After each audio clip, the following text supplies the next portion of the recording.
there. Welcome to the Real Poker Girls of Las Vegas. It's myself, Lupe Soto, and to my right, Tatiana Fox, and to my left, Rebecca Scales. We are the Real Girls of Poker. We're excited to be here, actually. This is going to be a fun episode because this is kind of our holiday episode. We're going to talk about what's happening around town in December and what's happening for women in poker. And also, as we know, traditionally in December, it's a very giving month. So we're going to talk a little bit about Poker Gives with a special guest this afternoon. So I wanted to start off, if we could, with the Women in Poker Festival. The Winter Festival year 2 is going to be happening at the Resorts World. It's December 6th through the 10th.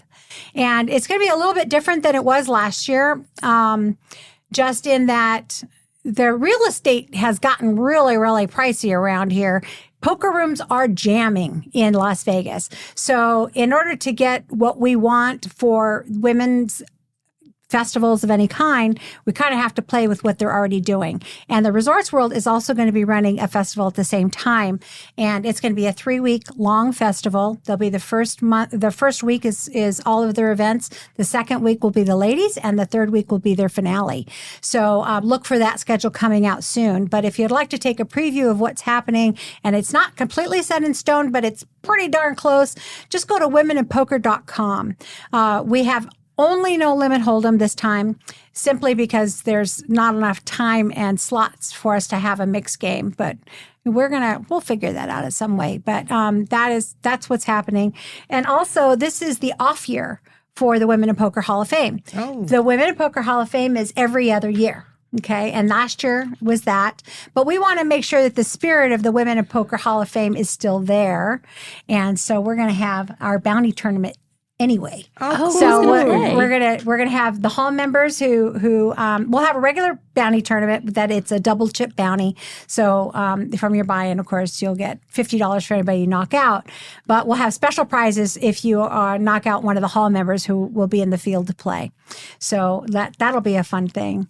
That's and so much fun, that one. That was my favorite last year. Isn't it fun? So much fun. It is fun. And we're just now starting to see who's going to be available to come and play. And of course, we'll keep all that updating for you so that you'll know who's there, who won't be there. Are you still giving a seat away to the WPT ladies? Well, I hope. I just am waiting for the...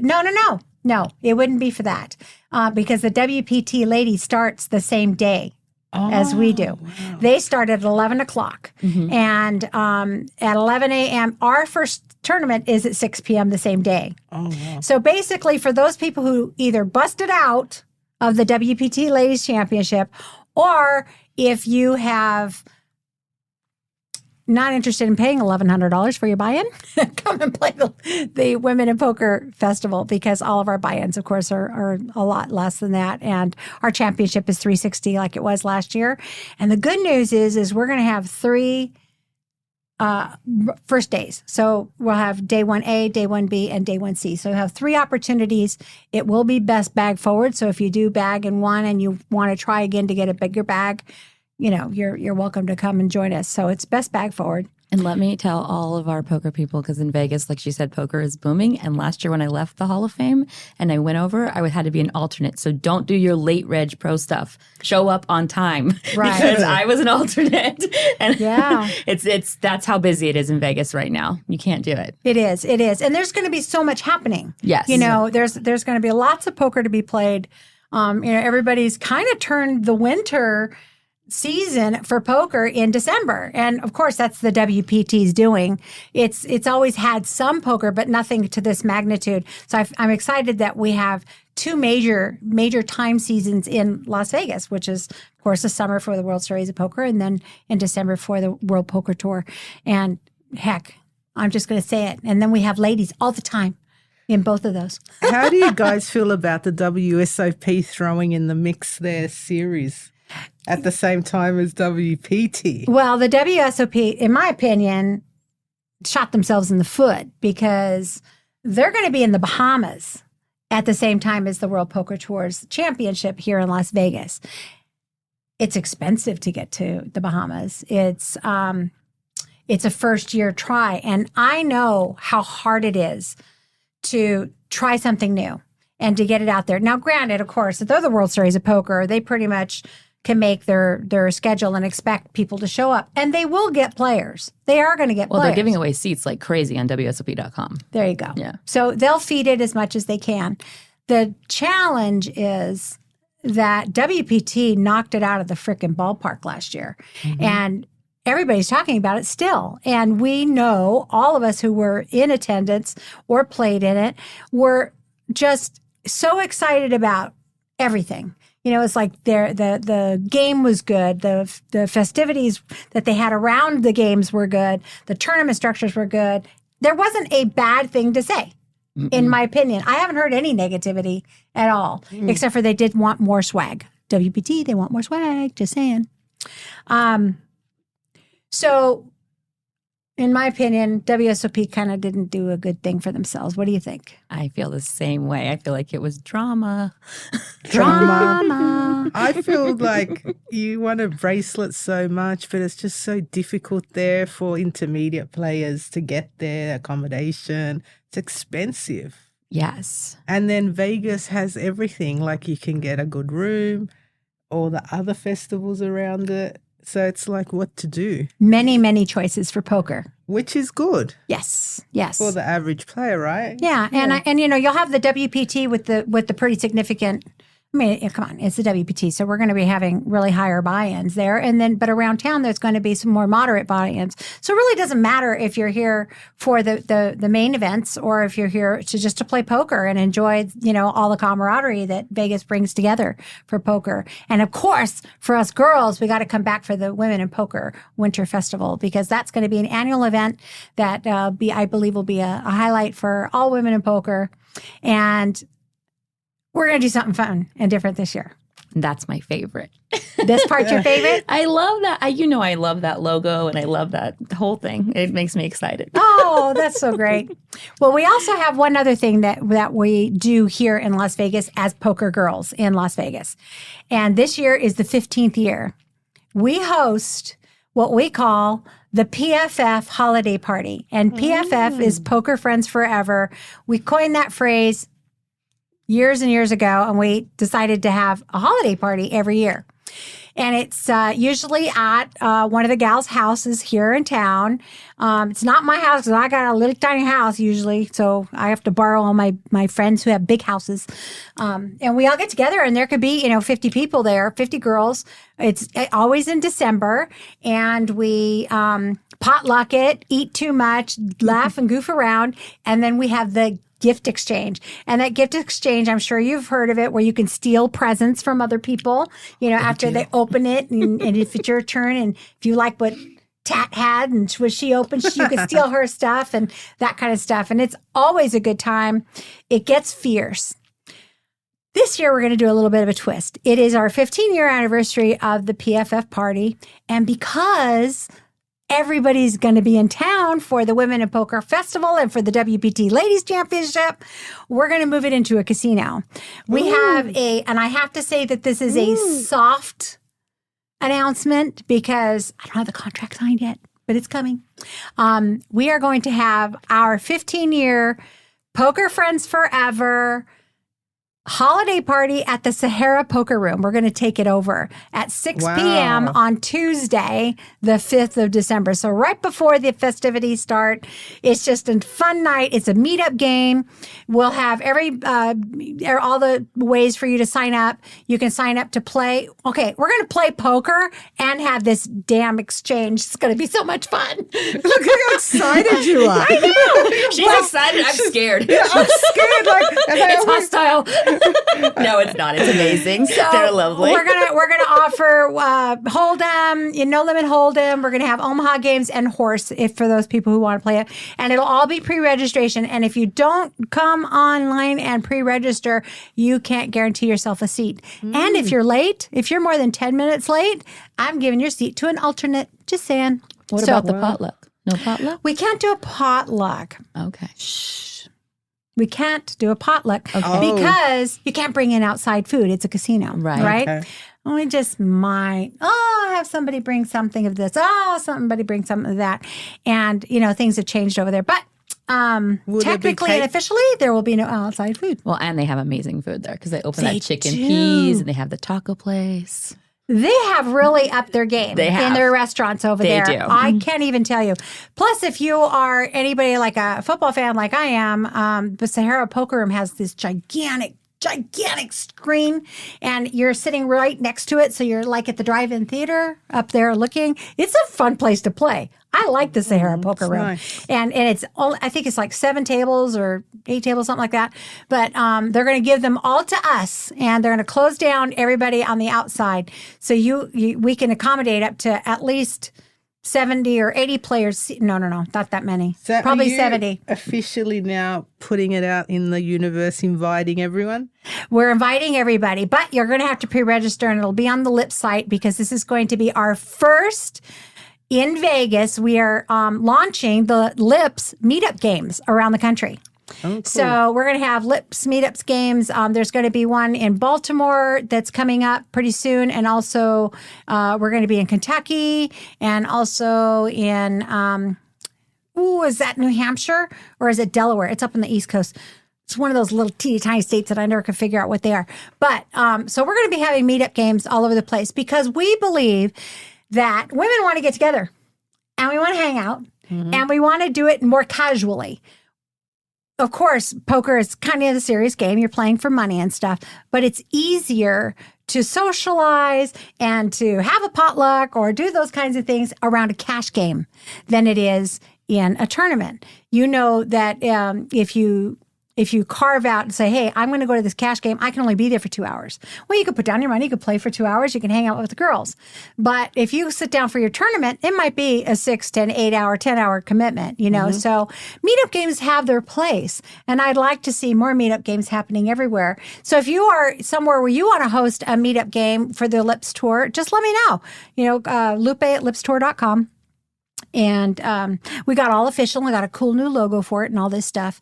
So I think that we need to have more opportunities for women to gather where they are in their homes, in their home areas.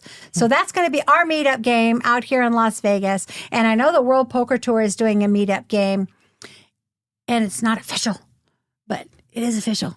And it's going to happen somewhere around Friday, just so you know. Okay? So, Lupe's spilling all the tea today. I know. I have been sworn to secrecy, but you're my friend, so I got to let you know. So there is going to be meetup games around the festivals for the women here during that week. And, if you don't know anybody, or let's say you want to just come and hang out and you don't want to play poker, you're welcome to come, and chit-chat up the girls and whatever. In cash games, it's different than tournament play. You can actually get up on the table and not on the table, but you can come up to the table and talk with people during a cash game, which you can't do in tournament play, as we know. And we're going to have some fun things and have surprises. And, well, of course, mine is going to be more about that exchange. And I like too that when WPT does do it, they let us play horse or they let us play games they don't usually let us play cash games in. Yes, and that's exciting. why at the Lips PFF we are definitely doing horse, Omaha, and then No Limit Hold'em. I know there'll be a lot of international ladies in town, and it might be a good time to quickly mention congratulations to the WPA that announced their new international board. How exciting is that? It is very, very exciting because, the Women's Poker Association has been heavily working since 2017 now. And, of course, the couple years, we don't count, what is that COVID kind of thing? We don't count that. So that part kind of is difficult for the world. But now in a resurgence of that, there's been a lot of really tightening the reins and getting some really strong women who are out there volunteering. And the international board, both of you are sitting on the international board, which is very exciting. Very excited. And the director for the international is Yvonne Montealegre, and she's just fantastic. She also runs the Malta Festival that is that happens twice a year in Malta. If you have never been, that is amazing. I mean, I had the most fun ever. Amazing. And you can go to the beach all day and you can play poker all night. So we should congratulate the girls. And I'm excited. There's an Australian on the board, Janet Willie. Yay! From Queensland is joining us as treasurer. That's fantastic. And 2 ladies from London. That's awesome. We have Kerry Ann Jane and Alana Blesky. That's fabulous. Tell them what they do. Which one? Alana owns Dreams and Queens. Yes. Which is Julie. my necklace that I wear everywhere, and I love Alana and my earrings. I feel like when I'm playing poker now, it's became superstitious for me. Like I'm like, I have to wear it. I have to wear it. I love them. And Kerry Jane. She runs the Hippodrome, right? Yeah, she runs which the is very Hippodrome. exciting. That is amazing. Yeah, it's very amazing. And the Hippodrome, they actually run a ladies' event monthly. They do. And so, I think this is fantastic. I think that that it's going to take, what do they say? It takes a village. Well, I think it's going to take a global effort for us to really have a presence in the poker world, whether it's, in your own little neck of the woods, but supported by everybody else. And that's what's going to happen here. Alexandra has joined us as well from Malta as secretary. Fantastic. So because Yvonne and Alexandra are based in Malta, that's really helpful. Yes. Yeah. And basically what the Women's Poker Association has is a domestic front, and then they have a international. And international not being North America. So North America's one, and then international everywhere else. And we're now starting to look for advocates worldwide. So get on our website and see if that's something you'd love to do in your poker room, in your area, to help more ladies. And we have Di Collins from Australia who's come on as the first advocate leader. That's fabulous. For Australia and Asia. And we have all these amazing poker rooms calling now and assigning ladies to help other ladies from China. Can you believe that? Di Collins hit the ground running. Well, she just the next day we have poker rooms calling us. The next day, the poker rooms from China. I mean, I was so excited that there's so many poker ladies in China that are so thrilled to be part of a group, an international group of ladies. I think that really if you talk to most poker women that in anywhere, they get excited when they see other women that are playing. 100%. I know I do. Sometimes I'll go into the poker room and I'll just scan the room and kind of do a soft count of how many women I see seating at the poker table. And still, after all these years, it's not as many as I'd like to see, No, I agree. I say all the time, out of all the jobs I have, which I get some really cool jobs, that the most fulfilling is when I get to teach women poker. Yeah. I love it. Fun. I don't know. It's just phenomenal. It is. I think that's a wonderful, wonderful thing that you do. But even at this big meetup game and thing you're having December, a lot of these ladies are coming into town. So it's going to be international. And the rule is you have to bring a wrapped gift without your name on it, because we don't want to know who it comes from, because we want to really steal from people and then if I feel sorry because I know you, I don't want to steal it. We can't have any of that.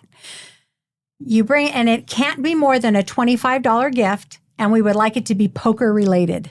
That's so much fun. Okay? It's going to be poker related. So you can be, maybe you're crafty. Maybe you're somebody who knows how to do really cool things. Do a poker thing with it. Just remember it'll be fun. And you are in Vegas, it's like every souvenir shop in the world is in Vegas with poker stuff. Just saying. You know what I'm thinking? I know exactly what you're thinking. Don't you think you could take this No, video? that's not what she's thinking. Oh, okay. Would you like to share, Tat? Would you like to share? Tat wanted handcuffs with poker elements on them. And I was like, that'll get stolen. Yeah.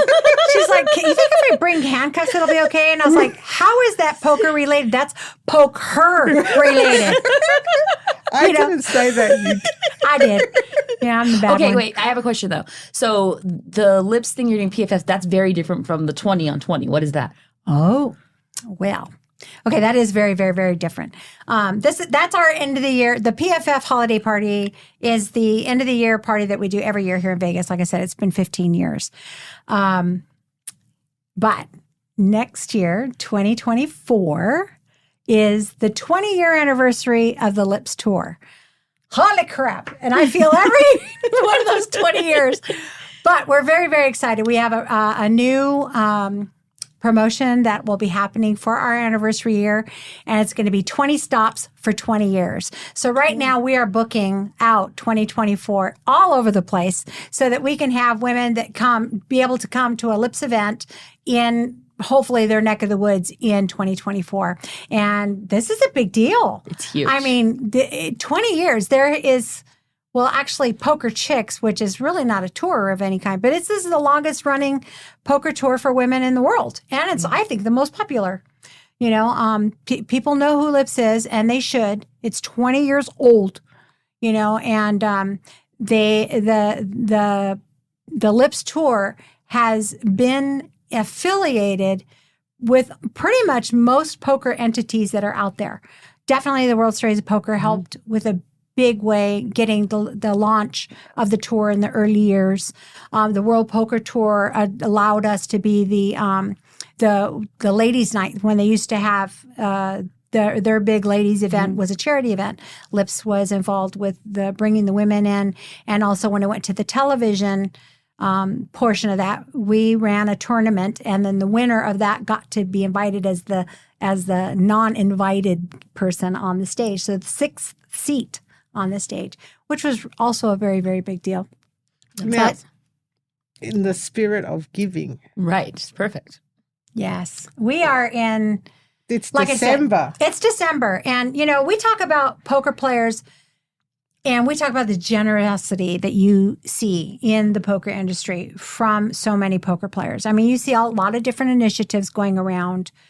But here in Las Vegas in 2008, Mike Sexton, very close to my heart, Linda Johnson, Jan Fisher, and Lisa Tenner got together and they said, you know, we need to do something. We need to give back. Poker is huge. We need to do something that will show the world that poker players aren't a bunch of degenerates. They're actually very loving and giving people. So they formed an organization called Poker Gives. And Poker Gives is morphed over the years. Originally, what happened is we would have events and then portions of they each had their own charity of choice. So it was like if we raised, you know, $50,000, then it would be chopped up 4 ways and it was given to the different charities of their choice. I mean, it was like Make-A-Wish and I believe Wounded Warriors. Oh, geez, I can't remember now. It's been so many years. But that's how it was ran. And then they decided that they were ready to retire that portion of their life and go around traveling all the time, which if you know them at all, that's all they do is travel. So they turned to me, who I already had a charity running, and they asked us to take it over. And we explained to them that it was going to have a totally different kind of a look. And so they said, no problem. We now raise funds from the poker industry, either through events or donations from poker players directly. We ask poker players that come to town to donate, you know, 0.5%, 1% of their earnings while they're in town. Now, granted, this is a Las Vegas charity. It serves the people in Las Vegas. So you guys come to Vegas a lot and you use all of our resources and all of our stuff. So it's time to give a little bit back while you're here. Okay. But it doesn't even have to be much. I once donated $30 for some shoes for some school kids. I remember. Yes. That was. You put an urgent call out on Facebook. And what I would like to do is I want to see, this couldn't be done by just one person. Everybody in poker and the Vegas Connected charity is a volunteer. Rebecca's on our board. I'm president of Vegas Connected. And we have an executive director who is a saint. When she ever goes to heaven, she don't have to ever worry because she's going to go straight through. She's got a crown of jewels for all her big-hearted efforts that she does in this lifetime. She's a much better person than I ever could be. And I love her to death. And I'd like to introduce you to her. So just hang on one second. We're going to go grab her and bring her in. All right, so I'm really excited to introduce you to one of my pieces of my heart, and this is Barbara Zangaro. She is our executive director of Poker Gives. And Barb, I didn't really tell them a whole lot about yourself, but I'd like you to kind of share, first of all, who you are in our industry, and secondly, how you came to be with Poker Gives. Well, as far as poker goes, I started in 2006 at the WSOP. And I traveled in 2007 around the country. And then the Orleans offered me a position. And I started at Aria. I also was at the Venetian. Then I started at Aria. You get around. round, get around.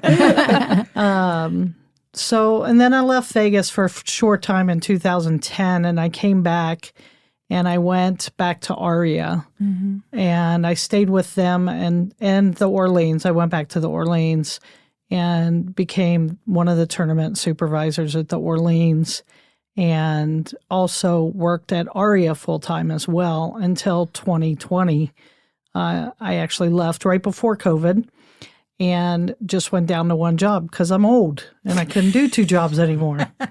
So, and then I left the Orleans in December of last year and went back to Aria, where I currently reside, as the graveyard relief shift manager. So that's been a lot of fun. Mm-hmm.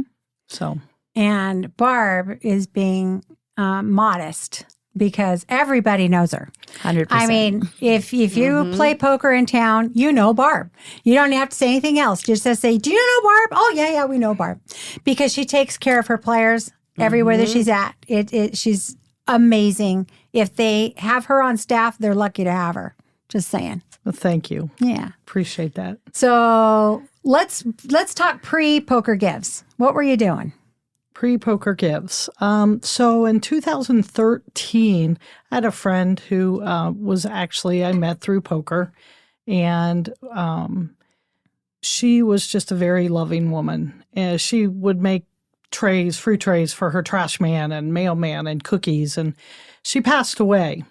And I also have a brother, most people don't know this, who is homeless. He's a paranoid schizophrenic, and he's on the streets in Cincinnati, Ohio. So when Carla passed away, I was like, you know what? I need to carry on that legacy of giving and kindness. And so I started just searching for what to do. Well, Carla was an abused woman. And so I immediately went to the Shade Tree, which is the battered women's shelter here. And I said, I want to bring Santa Claus down and buy a gift for every child. And they said, well, that's okay, but you've got to do the women as well. You got to bring something for the women. I said, okay, what are we talking about? And they're like, we have 300 residents. And I'm like, wow. I said, okay, I'll make it work. So I figured in my mind, if I set a budget of like $5 per person, I could get everybody something. So I was a dealer at the time, and I just told people what I was doing, and people just started donating money. Mm-hmm. And we did our first giveaway at the Shade Tree in 2013 for Christmas, had Santa Claus there, and a little girl received a doll.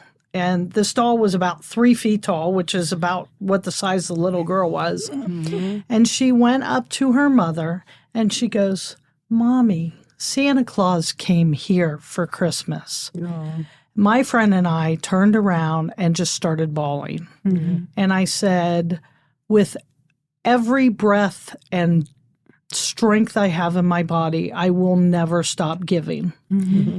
And so I got introduced to a giveaway on G Street, which was started by a pastor. And so I just started giving, and I noticed that nobody was bringing clothing.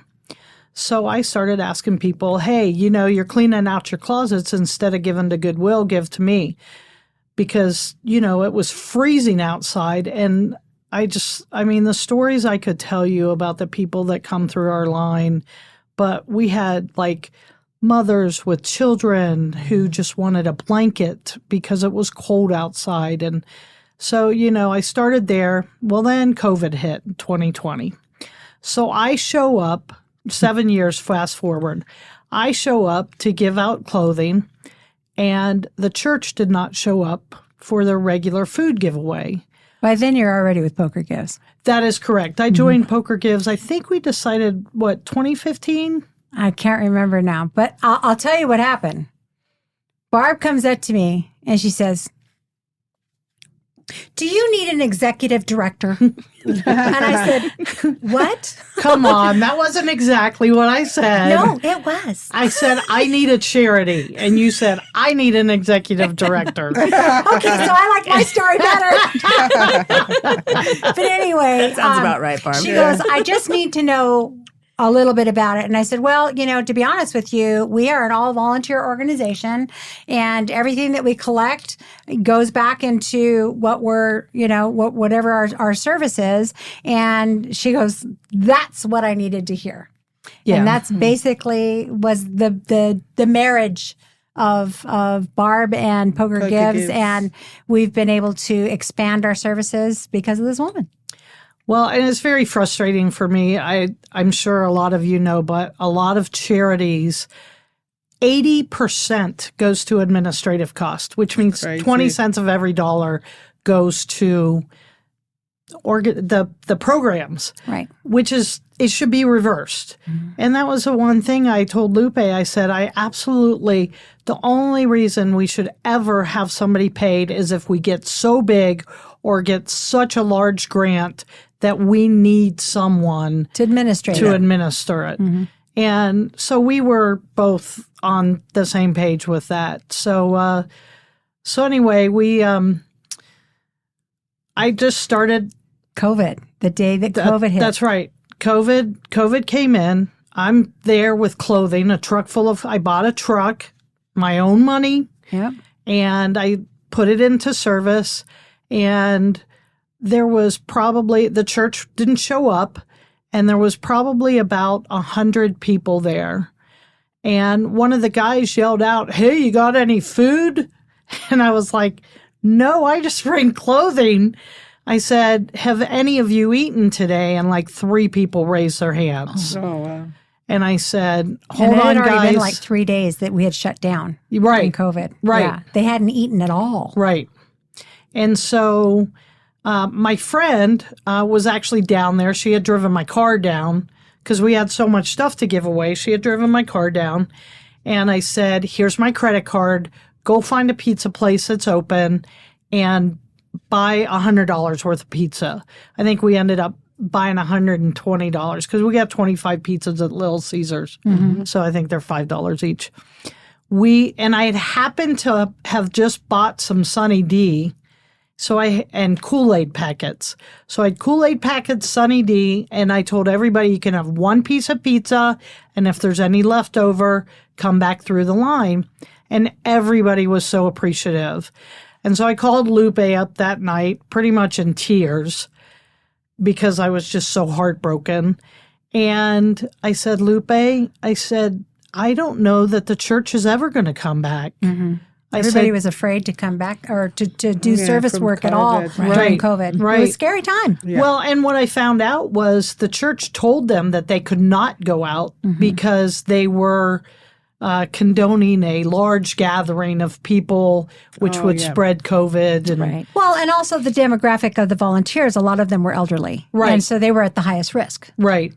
So, and the priest who had started his peanut butter and jelly ministry 20 years prior, he was elderly. He used to drive down from Elko every night. It's a 4-hour drive. Wow. He would drive down to do the Monday night serving. So I called up some friends and I said, "Hey, I need some food for Monday nights." And it has just blossomed. We currently have on and off a consistent volunteer crew of about 25 people. And we have the ladies of Sun City Anthem. They cook every single week. They are a godsend, a blessing. And they have organized a whole text message group and what they're going to bring. And one person drives it down every week.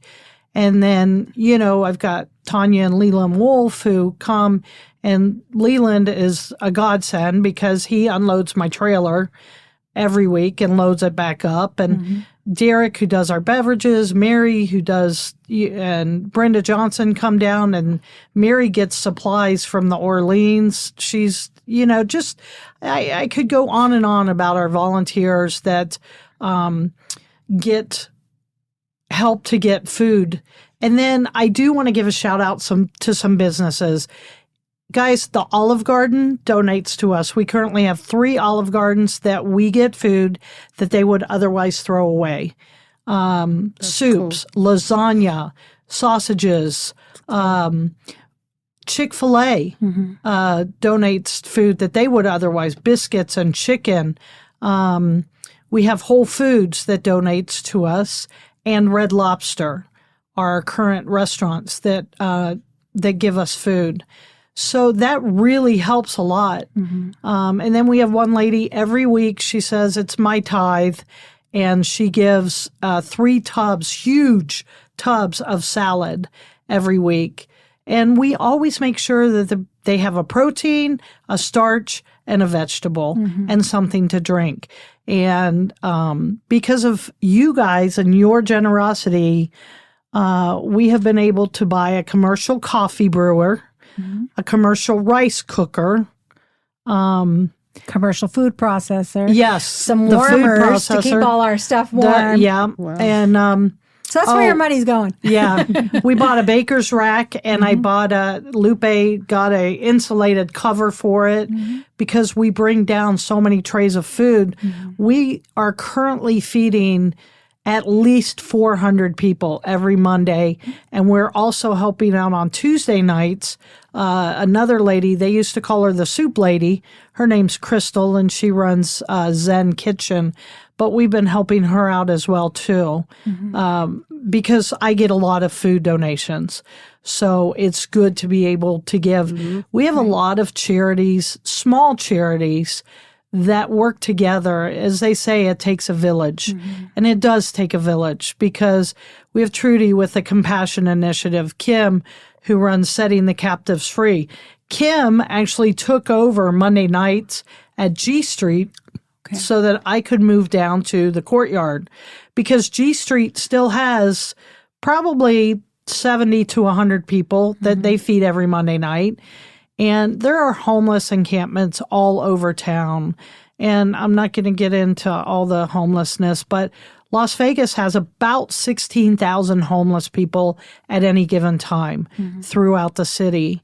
And a lot of them they're working. A lot of the people that come through my line, They're the working poor. They are. They're making $10 an hour. In fact, there's one lady, I just love her to death. Her name is Lisa. She has 3 dogs. She makes $10 an hour. She goes to work every day, but she can't afford the pet deposit. And if she does find a place that takes pets, they only allow 1 or 2 max.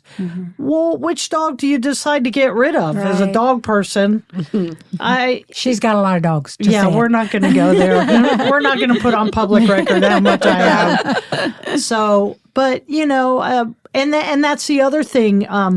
In fact, I didn't tell you this, but we just lost the guy who paid for all the dog food for all the dogs at the courtyard. Wow. He has run into some hardship with his business. Times are tough out there, guys. For everybody. Yes. It is shocking how Worldwide. much, how difficult. I mean, if you, just expenses to live has, at least gone up a third, if not half, 50% higher. It's ridiculous. Average 2-bedroom apartment here is $1,600, and that's not in a good part of town. Right. And I'll just tell you about our supplies that we buy. So we buy these compartmented trays to serve the food in. They used to be $13. They're now almost $20 for $125. If any of you have connections with Hefty, we would love some donations from Hefty from the 3-part compartment containers. We also buy cups. 300 cups cost us, $15. We've got, I think the cups are $10. We put Gatorade out every week because, one of especially in Las Vegas, when it's 116 degrees outside, the number one cause of death among the homeless or 911 calls is dehydration. And we literally serve 50 gallons of Gatorade every week during the summer. and in addition to bottled waters. Right. Wow. So as poker players, how can we help you? Like, it doesn't have to be $100 donation every week, does it? No, not at all. We have a young child, for lack of better terms, who gives $5 a month. And that is just so sweet to me. You know, that $5 covers half the cost of our cups, you know, or your $20 covers our packaging for the food. You know, we go through 3 to 4 packages a week. So it costs us in the neighborhood of $200 a week just in packaging and Gatorade or, you know, drinks. We have a lot of people that just come down and they bring cases of water. A case of water is like $4. That's 40 bottles of water. Yeah. So, you know, again, back to the young man who gives $5 a month, that covers a case of water. Right. 40 people, you know, you are giving water to. Yeah. So we can put the website details up, but also I know you always do a post on Facebook that if you want to come down and help in person. Yes. So we are currently serving at the Care Complex. The address is 200 East Four Master, and we serve at 7 p.m. on both Mondays and Tuesdays. Tell we them help out. what the Care Complex is. So the Care Complex actually is a privately held, another nonprofit. It's right in between the courtyard and the new medical center that they have built. So the courtyard was built by the city, and that's where all the homeless people sleep. If any of you from the Midwest, you're familiar with what a pole barn is. So basically it's 4 poles and a roof. There are no walls. It's a concrete slab, and they put mats out on the slab. And the people sleep. There's a men's section and a woman's section. Now, unfortunately, for the last, I'd say maybe 4 months, we have had families that are down there. There are no family shelters in Las Vegas where the father can stay. Now, Shade Tree, they do allow the mother and children, but they do not allow the fathers to stay. So the courtyard actually is allowing families to stay. They stay within a building, but all the families are in that building. And again, they're sleeping on a mat on a concrete floor, but it's better than being out in the elements. We had one young man this last week who had, this baby couldn't have been 6 months old. And we were gifted one of those play crib things. He was so excited to get that play crib for his baby. He got his food. The family all got their food. They went down. He came back up to get the play crib. And he was like, thank you so much, so much. And just being there, serving, I guarantee you it will change your life. It has changed my life. To see these people, you get rid of that stereotype of what homelessness is. Because we have, and I'm just guessing because I don't actually take the numbers, we have about 20 families coming through the line now, all with children. We have at least 50 senior citizens that are in wheelchair, on walkers, or who are physically missing limbs or some other sort of, they've had strokes. This past week was very emotional for me. There was an elderly lady. Nobody was helping her. She had nobody, no family. No one was helping her, and she just wanted some food. She's in a wheelchair. She can't walk. Well, to get to where we serve, you have to go uphill, and to get back to the courtyard, you have to go downhill. So this lady is in a wheelchair trying to navigate uphill and downhill. So I got her a plate of food, and I took her all the way back to her bed so that she could enjoy a nice hot meal. And when I went in there was a gentleman who, I don't know what was wrong with him, but he could not get up off the bench. And I was like, have you eaten? He's like, can you move my leg? It hurts so bad. Oh, my God. He couldn't even lift his leg. And he's like, no, I haven't eaten. I said, this is what I have. What would you like? And he goes, could you bring me some chili? Absolutely. So one of the guys that I know, because there are regular people and they know me, and one of the guys goes, Barb, do you want me to walk up there with you? Because what you can't see is I have a boot on my leg. I just had surgery. And so I don't walk very well right now. And so the guy's like, Barb, I'll go up there, I'll get the food, and I'll bring it back down. And I'm like, thanks so much, Mike. I appreciate it so much. And so, like I said, there are a lot of people. They work every day. And I'm not trying to brag or boast or anything. Please don't take it this way. But there's one lady that comes through our line. She had just gotten out of the hospital. And she was literally in tears. And I'm like, what is wrong? She goes, I've got to go to work tomorrow, but look at my shoes. And I said, what size do you wear? And she goes, 8.5. So I just happened to have my work shoes on. I took them off. I gave them to her. She said, no, I can't take your shoes. I said, yes, you can. I have another pair at home. You go to work so that you can continue improving your life. Yeah. And I mean, I think it's very interesting that you say that, because I think that everybody gets affected differently. When you go and you see this, there's a couple of things that you need to understand about Las Vegas. There's homelessness all around our country, everywhere. It's severe in many places. But Las Vegas is very unique. We live in an oasis. We don't have a next town. You are in the Las Vegas Valley, and then it's desert forever. If you were to start walking those deserts, you'd be dead. So they are stuck here, and they have nowhere to go. And they either exit through either a family member giving them something to go, to be able to get out of here, or, some help from somewhere to get them out of their situation. But our hospitals and urgent cares and a lot of our police and firemen, they are always being called for somebody who's in a very desperate situation.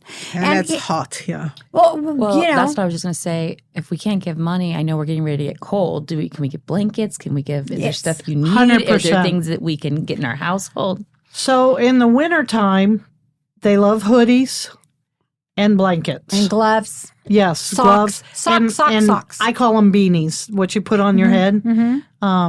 We did just get a donation from Bombas from another charity. Yay. So we're getting 3,000 pairs of Bombas That's delivered. fantastic. So we are going to have socks. That's wonderful. And in the summertime, shorts and T-shirts. Right. And flip-flops. Because we have people that literally get their shoes stolen off their feet while they sleep. Yeah. Oh, wow. So listen, we are very excited that you're getting to learn about Poker Gives. Poker Gives is from the heart of everybody who's in poker. If they could just give one hand, like if you know how much it costs for us to play one round of poker. If everybody who was in Vegas, either if you're visiting or if you're a local, if you could just find your way to pokergives.org, hit the donate button and donate one round, it will be life affecting here in Las Vegas for these people. We also have other programs that we do. You can learn all about what Poker Gives does. And remember, all your charitable donations go right back to services. The only expenses that we have, and actually it's pretty much covered by a lot of the board, or, just our website expenses and that kind of thing, but everything that we do. So clean out your closets, remember us. Real quick, I know we're running out of time, but I do want to especially let you know 2 programs that we do. Vegas Youth Network, we're currently helping 80 homeless kids at Cimarron High School, and we just gave them a ton of snacks, and they're so excited. The counselors use them to motivate the kids. It was great. We do backpacks, school supplies, but I also want to give a shout out to Lupe, who is a veteran. Yay. So thank you very much for your service, and we do... Let's get real technical here.